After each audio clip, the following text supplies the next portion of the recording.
Hey guys, welcome back, and for this video I want to show you how to add a music bot to your Discord server.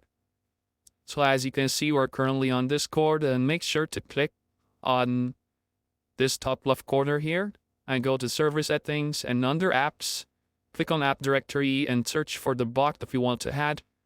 So let's say we'll add Greenbot here.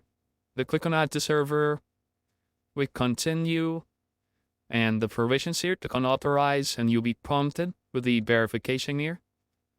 So just click on that and go back to the server.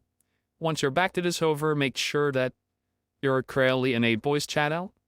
Once you're in a voice channel, type in play here and click on this one. Tap this on what you want to head like on S-Pry.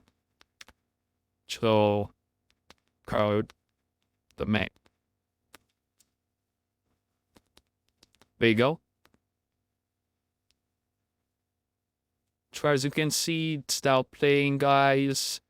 So it's to get pause, stop, skip, like. So that's it, guys. If you have found this video helpful, simply leave a like below or subscribe because I'll reach more people. See you on the next one.